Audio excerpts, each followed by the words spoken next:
You are a special gift from God. I just wanted to share with you how Prayer Watch International came into being. It began with a vision God gave on Sunday, April 27th, 1986. At that time, my family and I lived in Alexandria, Minnesota, USA. On Sunday morning, I was given an opportunity to share with the Gideon organization in a neighboring community's church. So I jumped in the car and I drove toward that community to deliver that message. But as I was driving, something strange happened that had never happened to me before. I began to weep, and to weep uncontrollably. And my life seemed to be in order. I didn't have any reason to weep or to be disenfranchised, but I wept, and I had no control over the weeping. It was simply a sovereign activity of the Holy Spirit.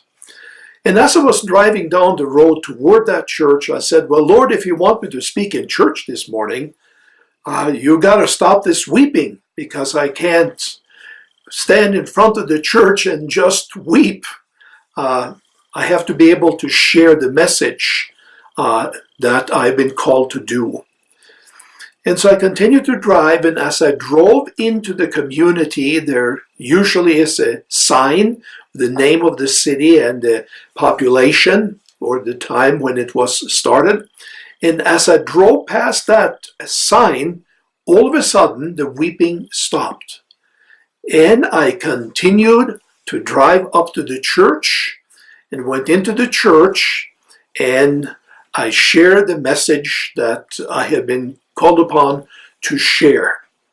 And after the worship service was over, I got back into my car and started to drive back toward Alexandria, Minnesota.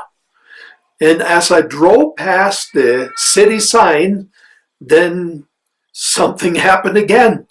I started to weep uncontrollably. I couldn't stop. I tried to stop, but I could not stop. And it was a rainy day, and it was raining, and I was weeping so hard I could hardly see the road.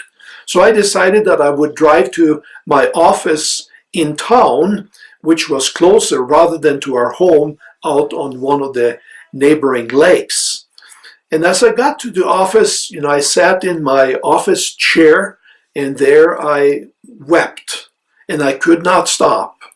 And after about 2 hours of weeping, I got down on the floor, face first, and I continued to weep, and I said, Lord, I know you are trying to share something with me. I don't know what it is, but your servant is listening. Speak, please. And then, instantaneously, something very unusual happened. Right in front of my eyes, on the wall behind me in the office, I saw a crystal clear picture, which could only be described as a clear vision from God. And in this vision, it was like I was standing in the back of the church looking down towards the altar. And I noticed that the church was filled to capacity. And I also noticed that there was a wedding taking place. And as I looked closer, I noticed that something was not quite right.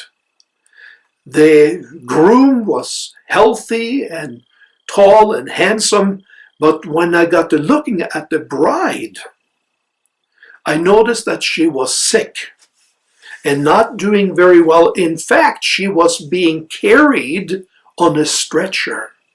Can you imagine a bride being carried on a stretcher on her wedding day to her wedding? I said, this is not right. This is not the way it's supposed to be. And as I looked around, the people began to realize that there was something strange going on. And so there was a sadness. There was a dimness, different than what you would normally affiliate with a wedding. And so I thought something needs to be done.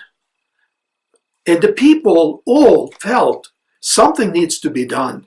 But nobody really knew quite what to do. So there was a silence, a hush that lasted for a while, seemed like it lasted for an eternity. But all of a sudden, something very important happened. One person from that audience got up and walked over to the stretcher, knelt down and put the hands on the bride and started to pray for her.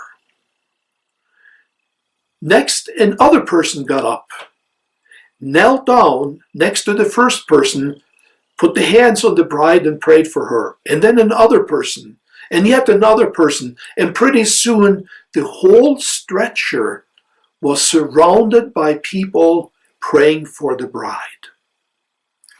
And as I watched the bride, I noticed that there were changes taking place. First, I noticed that her eyes popped open and she would look around and watch what was taking place. The next thing was that I noticed she lifted her head so she could get a better view of the things that were going on round about her.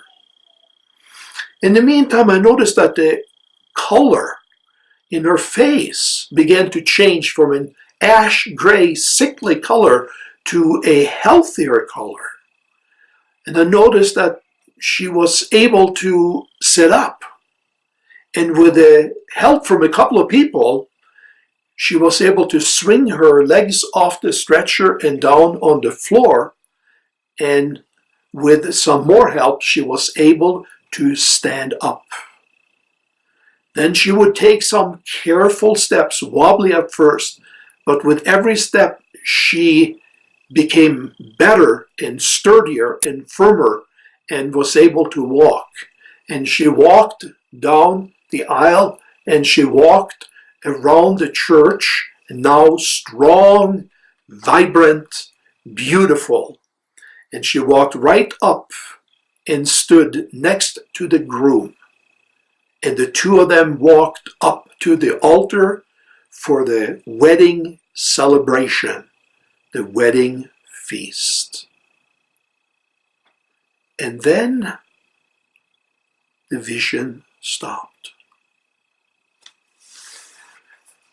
For some time I pondered and prayed and wondered and asked the Lord, what does this mean? What is the meaning of this vision, and what are you trying to say? And to whom are you saying this? And what is it that you want us to do about the vision?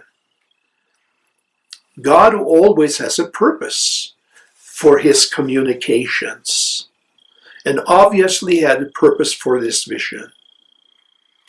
And over the years, as I thought about it and prayed about it and pondered it and waited on the Lord, I feel that this is a vision from God to call his people to prayer. It's a call to prayer.